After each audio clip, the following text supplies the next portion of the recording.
अभी जो हमारा चैप्टर चल रहा था वो हमारा है लेक्सिकल एनालाइजर का।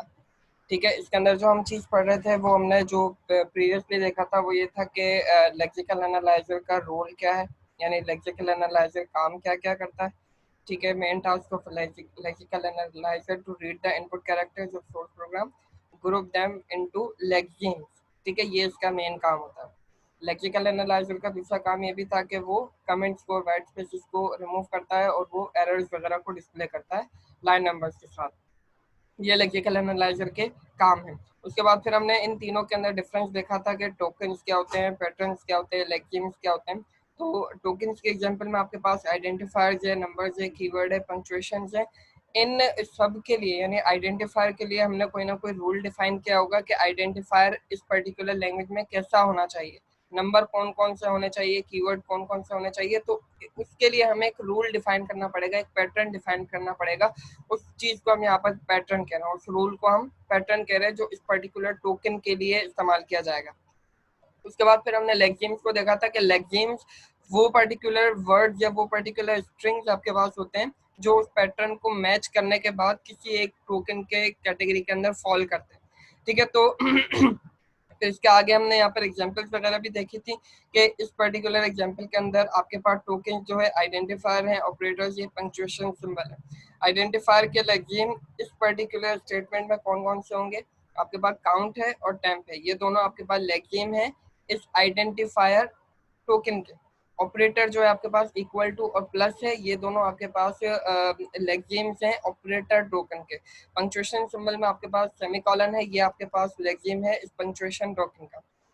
तो होपफुली ये तीनों चीजें आपको क्लियर होंगी कि टोकन्स क्या होते हैं, पैटर्न्स क्या है और लेक्सिम्स क्या है, क्योंकि आज का जो लेक्चर है हमारा थोड़ा सा इसी चीज से रिलेटेड होगा।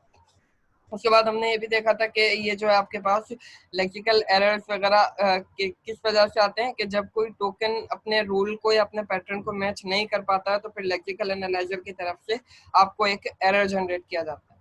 उसके बाद हमने एट्रीब्यूट्स ऑफ टोकन देखे थे कि एट्रीब्यूट आपके पास बेसिकली क्या होती है। एट्रीब्यूट जो है आपके पास pointer to the symbol table entry. Symbol table के अंदर जब हम किसी पर्टिकुलर लेक्सिम को सेव करवाते हैं तो उसके साथ हमें उसका एक एट्रीब्यूट भी सेव करवाना होता है, यानी उसकी हम सिंबल टेबल की एंट्री के ये पर्टिकुलर टोकन इस जगह पर हम सेव करवा रहे हैं, तो वो आपके पास एट्रीब्यूट ऑफ द टोकन कहलाता है। उसके बाद हमने ये देखा था कि लुक अहेड किस तरह किया जाता है लेक्सिकल एनालाइजर में, इसके बारे में मैंने डिटेल से आपको समझाया था कि ये किस तरह काम करता है। होपफुली ये भी आपको क्लियर हो गया होगा। अब जो हम नई चीज पढ़ने जा रहे हैं वो आज की क्लास का पार्ट है।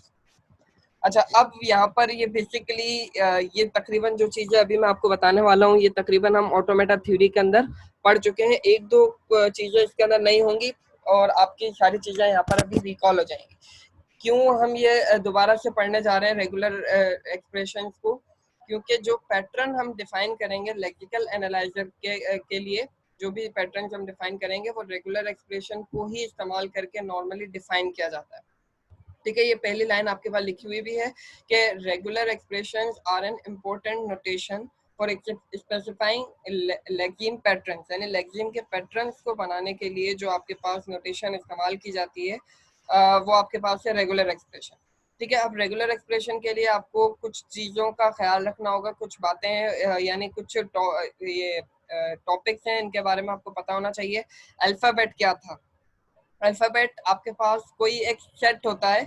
Alphabet is any finite set of symbols. ठीक है, और इसको हम डिनोट करते हैं इस सिग्मा के ये जो आपके पास सिंबल है इसके साथ हम यहाँ पर इसको डिनोट करते हैं। तो alphabet is any finite set of symbols. Typical examples of symbols are, अब इस मतलब सेट के अंदर हम क्या क्या दे सकते हैं, इसके अंदर हम कोई भी लेटर दे सकते हैं, जैसे हम जो पिछली क्लासेस के अंदर यानी ऑटोमेटा थ्योरी के अंदर हम सेट वगैरह बनाते थे तो हम करली ब्रेसेस के अंदर ए कॉमा बी करके हम या ए कॉमा बी कॉमा सी करके इस तरह करके हम अपने सेट को डिफाइन कर रहे होते थे। तो वो जो पर्टिकुलर सेट आप बना रहे होते हैं उस पर्टिकुलर सेट को आप यहाँ पर अल्फाबेट का नाम दे रहे हैं। ठीक है, यहाँ पर भी जैसे उन्होंने ये एक एग्जाम्पल दी हुई है, द सेट 0,1। ठीक है, ये जो आपके पास चीज है ये आपका अल्फाबेट कहलाएगा। The set 0,1 is a binary alphabet. ठीक है, यह बाइनरी अल्फाबेट है क्योंकि बाइनरी लैंग्वेज के अंदर आपके पास दो ही आपके पास चीजें मौजूद होती हैं, एक 0 और एक 1, तो ये आपका बाइनरी अल्फाबेट कहलाएगा। इसी तरह आपके पास एक आस्की अल्फाबेट होता है। आस्की की फुल फॉर्म आप लोगों को पता होगी, American standard code for information exchange, sorry information interchange. तो ASCII is an important example of an alphabet. अब आस्की सेट के अंदर क्या क्या होता है? आस्की सेट के अंदर आपके पास टोटल 256 कैरेक्टर्स होते हैं। जैसे बाइनरी अल्फाबेट के अंदर आपके पास 2 ही कैरेक्टर्स हैं, ठीक है। आस्की के अंदर आपके पास 256 कैरेक्टर्स होते हैं। अब इसके अंदर आपके पास 0 से लेकर 9 तक जो है आपके पास नंबर्स भी आ जाते हैं, ए से लेकर जेड तक कैपिटल में, ए से लेकर जेड तक स्मॉल में। उसके बाद जो पंक्चुएशन सिंबल्स वगैरह होते हैं वो काफी सारे इसके अंदर अवेलेबल हैं। आस्की सेट के अंदर 256 कैरेक्टर्स मौजूद होते हैं। तो ये आपका आस्की अल्फाबेट कहलाएगा जब हम इसका पर्टिकुलर सेट बनाएंगे करली ब्रेसेस के अंदर। उसके बाद जो नॉर्मली अब इस्तेमाल किया जाता है, आस्की कैरेक्टर भी इस्तेमाल किया जाता है, लेकिन आजकल जो मतलब हमारे पास टेक्स्ट एडिटर वगैरह इस्तेमाल कर रहे होते हैं वो यूनिकोड सेट को इस्तेमाल करते हैं। यूनिकोड सेट क्या है? यूनिकोड आपके पास बहुत ज्यादा एनहेंस्ड वर्जन है आस्की का। Unicode which includes approximately 1 lakh characters. Unicode आपके पास जैसे ये आपके पास बाइनरी सेट बना हुआ है, इसमें सिर्फ 2 ही कैरेक्टर्स हैं। इससे बड़ा फिर आस्की कैरेक्टर आस्की सेट है, इसके अंदर और ज्यादा कैरेक्टर्स आपके पास अवेलेबल होते हैं। 256 के अराउंड इसके अंदर कैरेक्टर्स होते हैं। इसी तरह आपके पास एक यूनिकोड सेट होता है, जो आजकल माइक्रोसॉफ्ट वर्ड भी जो है यूनिकोड के ऊपर ही काम करता है। अब जब HTML वगैरह पर या वेब डेवलपमेंट कर रहे होते हैं, वहां पर भी आप डिफाइन करते हैं कि आप कौन सा कैरेक्टर सेट इस्तेमाल करने जा रहे हैं। यानी अब यूनिकोड के अंदर 1 लाख कैरेक्टर्स है। अब 1 लाख कैरेक्टर्स इसके अंदर क्यों है? देखें, इसके अंदर लिखा हुआ है 1 lakh characters from alphabets around the world. यानी पूरी दुनिया के अंदर जितने भी तकरीबन अल्फाबेट्स बने हुए हैं, यानी जितने भी सेट्स वगैरह बने हुए हैं, ये समझ लीजिए उन सबका मजमुआ है। बहुत सारे अल्फाबेट्स को मिलाकर एक बड़ा सेट या बड़ा अल्फाबेट बना दिया गया है, उसका नाम इन्होंने यहाँ पर यूनिकोड रख दिया है। इसके अंदर बहुत सारी दूसरी लैंग्वेजेस जो होती हैं, यानी जैसे लैटिन के वर्ड्स हो गए, ग्रीक लैंग्वेज के वर्ड्स हो गए, चाइनीज के वर्ड्स हो गए, तो बहुत सारे कैरेक्टर्स इसके अंदर दूसरी लैंग्वेजेस के भी शामिल हैं। आपके कैरेक्टर मेनली जो है आपके पास इंग्लिश लैंग्वेज के ऊपर बेस कर रहा होता है, लेकिन यूनिकोड कैरेक्टर्स जो है इसके अंदर बहुत सारे दूसरी लैंग्वेज के कैरेक्टर्स भी शामिल होते हैं, इसलिए इसके अंदर 1 लाख के अराउंड कैरेक्टर्स जो है वो अवेलेबल है। तो होपफुली ये चीज आपको क्लियर हो रही होगी कि सेट होता क्या है। सेट या alphabet is an finite set of symbols. Alphabet जो है आपका फाइनाइट सेट ऑफ सिंबल्स होता है। अब ये बाइनरी सेट है आपके पास। आपकी सेट में आपके पास 256 कैरेक्टर्स हैं, यानी इसके अंदर A to Z, फिर 1 to 3 और पंक्चुएशन सिंबल वगैरह आ जाते हैं। यूनिकोड के अंदर आपके पास 1 लाख के अराउंड कैरेक्टर्स होते हैं, और उसके अंदर बहुत ज्यादा तादाद में आपको दूसरी लैंग्वेजेस के भी कैरेक्टर्स वगैरह मिल सकते हैं। अगर आपने माइक्रोसॉफ्ट वर्ड को इस्तेमाल किया हो तो वहां पर एक सिंबल इंसर्ट के टैब के अंदर एक सिंबल वाला जो ऑप्शन आ रहा होता है, उसके अंदर भी वहां पर बहुत सारे कैरेक्टर्स अवेलेबल होते हैं। चले मैं आपको एक दफा दिखा देता हूँ वो कि आप किस तरह मतलब दूसरे कैरेक्टर्स को इस्तेमाल कर सकते हैं।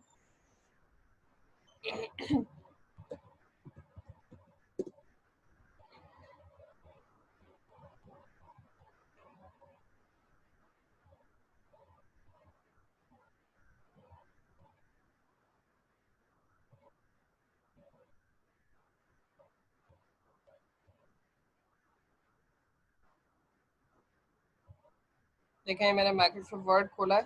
यहाँ पर इंसर्ट के टैब के अंदर यहाँ पर एक चीज होती है सिंबल के नाम से, ठीक है। सिंबल के अंदर मोर सिंबल जब मैं जाऊंगा तो यहाँ पर मुझे बहुत सारे यहाँ पर अलग अलग किस्म के कैरेक्टर्स जो नॉर्मल कीबोर्ड से प्रेस करना हमारे लिए पॉसिबल नहीं है, तो वो तमाम के तमाम कैरेक्टर्स यहाँ पर अवेलेबल हैं। इसमें मैथमेटिक्स वाले भी बहुत सारे सिंबल्स होते हैं, और इसके अलावा भी बहुत सारी इसमें चीज़ें। यहाँ से आप इनको चेंज भी कर सकते हैं कि आपको लैटिन का अगर कोई कैरेक्टर चाहिए, या आपको ग्रीक का कोई कैरेक्टर चाहिए, साइलिक साइलिक पता नहीं क्या नाम है। मतलब बताने का मकसद सिर्फ ये है कि ये जो है आपके पास यूनिकोड को सपोर्ट कर रहा होता है, इसलिए इसके अंदर बहुत सारे कैरेक्टर्स आपके पास अवेलेबल होते हैं, ठीक है। तो इस चीज को ध्यान में रखिएगा कि यूनिकोड जो है आज की कैरेक्टर से बहुत ज्यादा बड़ा होता है, ठीक है। उसके बाद फिर यहाँ तक तकरीबन हम बात ये थोड़ा सा आपके लिए सेट वाली जो चीज है ये नहीं होगी।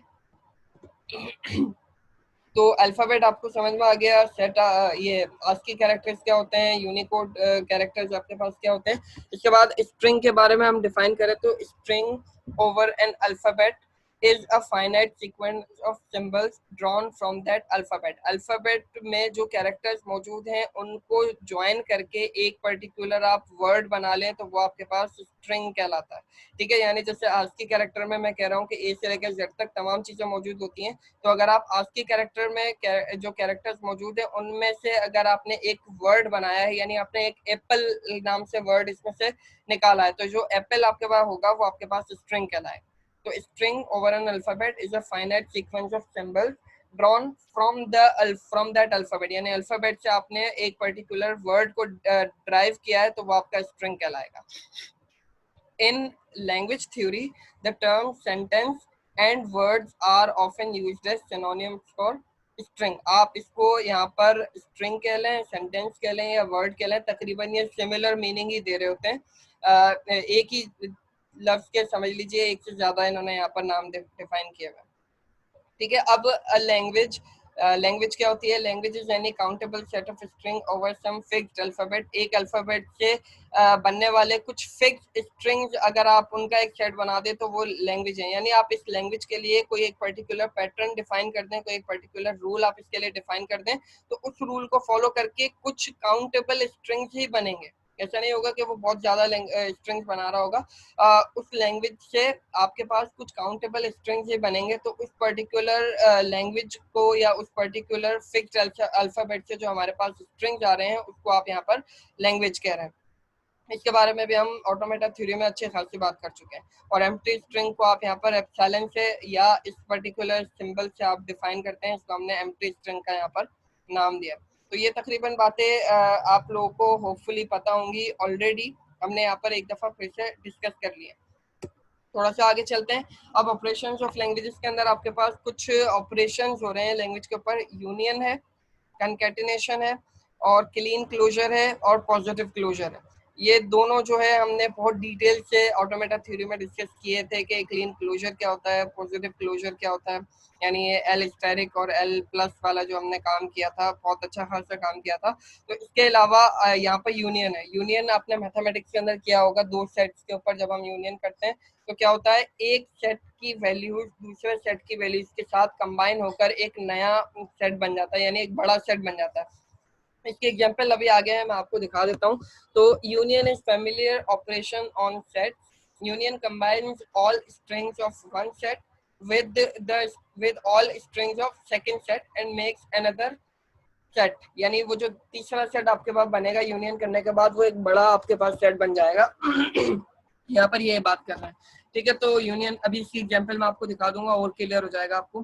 कंकैटिनेशन, ठीक है, कंकैटिनेशन के अंदर आपके पास क्या होता है? Concatenation of languages is all string formed by taking a string from the first language and a string from the second language. अब इसके अंदर जितने भी कैरेक्टर्स होंगे कंकैटिनेशन करने के बाद जो सेट आपके पास बनेगा उसके अंदर जितने भी आपके पास कैरेक्टर्स होंगे वो किस तरह आपके पास बनेंगे कि एक कैरेक्टर आप पहले सेट में से लेंगे और दूसरा कैरेक्टर आप दूसरे सेट के अंदर से लेंगे और उन दोनों को कंबाइन करके एक नया कैरेक्टर बना देंगे। ठीक है, इसकी एग्जांपल मैं भी आपको दिखाता हूँ। ठीक है, क्लीन क्लोजर के बारे में आप सबको पता ही होगा कि आप जब किसी लैंग्वेज के ऊपर स्टार लगा देते हैं तो is the set of string you get by concatenating L zero or more times. यानी अब इस लैंग्वेज के अंदर एल जो है या तो आएगा ही नहीं या जीरो से ये ज्यादा टाइम जाएगा, यानी एक दफा आएगा, दो दफा आएगा, फिर ये इनफाइनाइटली आपके पास आगे चलता चला जाएगा। इसको हम कहते हैं क्लीन क्लोजर। ठीक है, या इसको स्टार ऑपरेटर भी कहा जाता है कुछ लैंग्वेज के टर्म्स के अंदर। और फिर पॉजिटिव क्लोजर के अंदर आपके पास एल के ऊपर आप प्लस लगा देते हैं तो इसका मतलब ये है कि it must have at least one L. यहाँ पर अब जीरो का कॉन्सेप्ट नहीं है कि ये यहाँ पर ऐसा नहीं हो सकता कि हम एम्प्टी स्ट्रिंग को अलाउ कर देंगे। यहाँ पर कम से कम एक दफा एल जो है लाजमी आएगा और इसके बाद जितनी दफा भी आना चाहे उतनी दफा आ सकता है। इसके अंदर हम एम्प्टी स्ट्रिंग को अलाउ करते हैं क्लीन क्लोजर के अंदर, और पॉजिटिव क्लोजर के अंदर हम एम्प्टी स्ट्रिंग को अलाउ नहीं करते हैं। ठीक है, अब इन चारों के एग्जांपल जो आपके सामने यहाँ पर है देखें। आपके पास जो है एक सेट है, उसके अंदर हमने ए से लेकर कैपिटल ए से लेकर कैपिटल जेड तक तमाम कैरेक्टर्स यहाँ पर अलाउ किए हैं और स्मॉल ए से लेकर स्मॉल जेड तक तमाम के तमाम कैरेक्टर्स, यानी इसके अंदर कैपिटल ए से जेड तक सब हैं और स्मॉल ए से लेकर स्मॉल जेड तक सारे के सारे। इस वाले का नाम हमने यहाँ पर एल रखा है। ठीक है, इस सेट का नाम हमने एल रखा है और दूसरा सेट हमने बनाया है डी के नाम से डिजिट। ठीक है, अब यहाँ पर हमने 0 से लेकर 9 तक तमाम के तमाम डिजिट्स यहाँ पर रखे हैं, यानी ये इस सेट के अंदर 10 कैरेक्टर्स होंगे।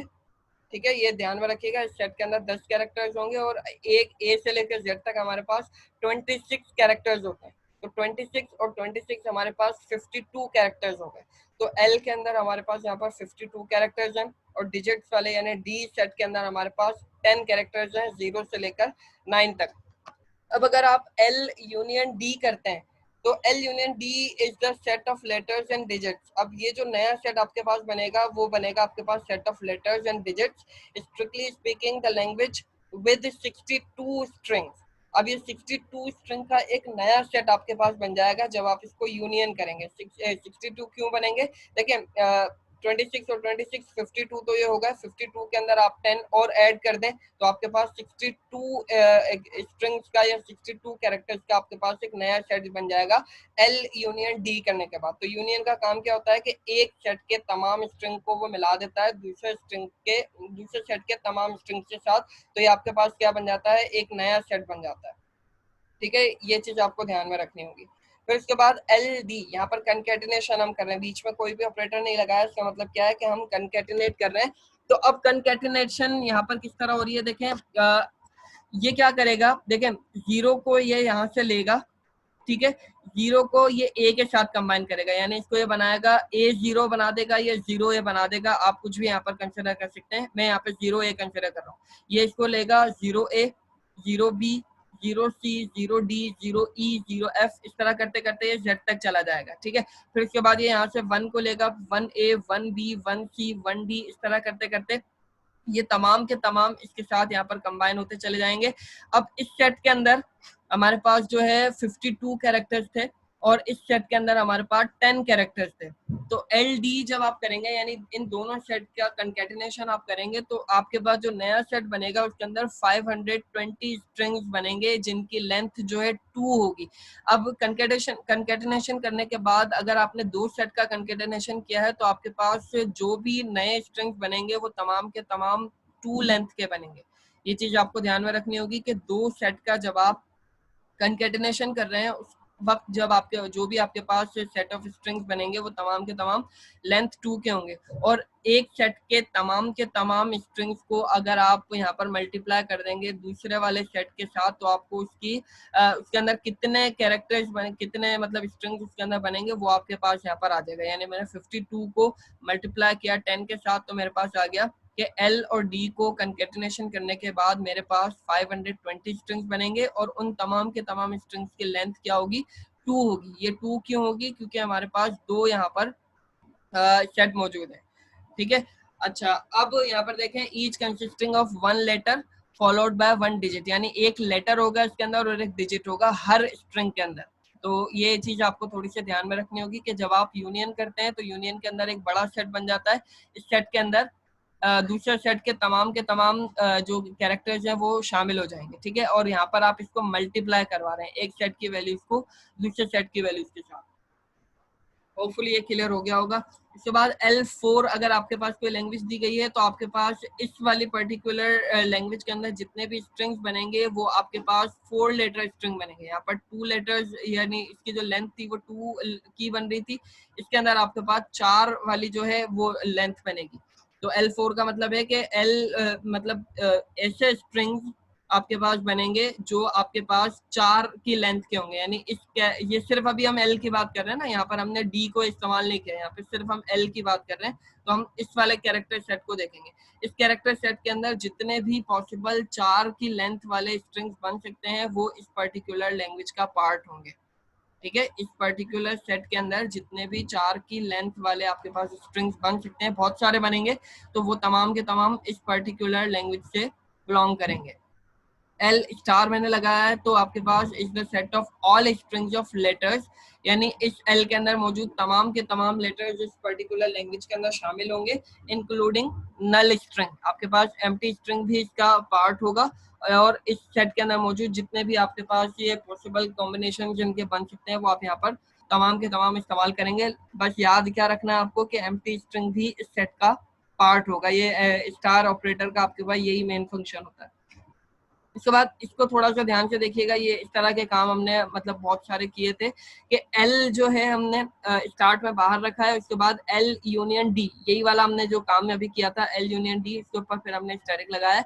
तो इसका यहाँ पर डेफिनेशन देखें कि is the set of all strings of letters and digits. अब यहाँ पर जब हमने एल यूनियन डी के ऊपर स्टार लगा दिया है, तो मतलब इनके जितने भी पॉसिबल कॉम्बिनेशन हम बनाना चाहें बना सकते हैं, लेटर्स के और डिजिट्स के, और चाहे तो हम इसको एम्प्टी भी छोड़ सकते हैं क्योंकि इसके ऊपर ओवरऑल हमारे पास एम्प्टी स्ट्रिंग यानी ये स्टार ऑपरेटर लगा हुआ है। तो is the set of all strings of letters and digits beginning with a letter. ठीक है, अब यहाँ पर रिस्ट्रिक्शन क्या हो गई है कि आप डायरेक्टली इसको डिजिट से शुरू नहीं कर सकते, बल्कि आपको यहाँ पर कोई ना कोई लेटर यानी एल जो एल वाले सेट के अंदर जो भी हमारे पास कैरेक्टर्स मौजूद है उनमें से किसी एक को हमें शुरू के अंदर इस्तेमाल करना पड़ेगा इस पर्टिकुलर लैंग्वेज के लिए। ठीक है, डी प्लस ऑपरेटर हमने यहाँ पर यूज किया है। तो is the set of all strings of one और मोर डिजिट्स। अब यहाँ पर एम्प्टी स्ट्रिंग की बात नहीं हो रही है, यहाँ पर ये बोल रहा है कि इसके अंदर जो भी आप सेट बनाएंगे उसके अंदर कम से कम वन वन स्ट्रिंग तो इसके अंदर लाजमी होना चाहिए। इसके अलावा आप जितने यहाँ पर यूज करना चाहें डिजिट्स वगैरह वो आप इस्तेमाल कर सकते हैं, लेकिन यहाँ पर कम से कम एक डिजिट आपके पास होना लाजमी है। ठीक है, तो होपफुली ये चारों ऑपरेशंस आपको समझ में आ गए होंगे। अच्छा, अब इनका यहाँ पर union of L and M जब आप करेंगे, एल यू एम, ये एल और एम आपके पास दो अलग अलग सेट इन्होंने अगर डिफाइन किए हुए हैं, तो ये करने के बाद जो आपके पास सेट बनेगा ना, जो आपके पास स्ट्रिंग बनेंगे, यहाँ पे सिंगल एस का मतलब ये है कि उसकी लेंथ जो है 1 होगी। ठीक है, उसके अंदर सिर्फ एस यहाँ पर लिखा हुआ, उसकी लेंथ 1 होगी। एस इज इन एल और एस इज इन एम, यानी एस जो है वो एल में भी हो सकता है और एस जो है वो आपके पास एम में भी हो सकता है। यानी यहाँ पर जो कैरेक्टर आप इस्तेमाल कर रहे हैं इसकी लेंथ 1 होगी, और ये जो एस है, अब इसका ताल्लुक जो है वो या तो एम एल से होगा या इसका ताल्लुक एम से होगा। यानी अब इन दोनों सेट के अंदर मौजूद जितने भी आपके पास कैरेक्टर्स होंगे वो तमाम के तमाम इस नए सेट के अंदर मौजूद होंगे। ठीक है, ये मैथमेटिक्स टर्म के अंदर बात लिखी हुई है। कंकैटिनेशन अगर आप दो सेट का करेंगे तो आपके पास क्या होगा, यहाँ पर एस टी, दो लेंथ के आपके पास चीज बनेंगे। एस इज इन एल, यानी एस जो है आपका वो एल वाले सेट में से आएगा और टी जो है आपका वो एम वाले सेट में से आएगा। ठीक है, तो एस और टी यानी एक एस जो है पहले सेट में से, टी जो है दूसरे सेट में से। क्लीन स्टार का मतलब क्लीन क्लोजर ऑफ एल जब आप करेंगे तो आपके पास ये आई जीरो से शुरू कर, जीरो का मतलब यहाँ पर नल स्ट्रिंग है और वो इन्फिनाइट तक जाएगा, यानी वो कंटिन्यूसली आपके पास चलता चला जाएगा। एल पॉजिटिव के अंदर आपके पास आई जो है 1 से शुरू होगा और वो इन्फिनाइट लेवल तक चलता चला जाएगा, यानी उसके अंदर 1 से लेकर आप जितने भी कैरेक्टर्स लेना चाहें उसमें से ले सकते हैं।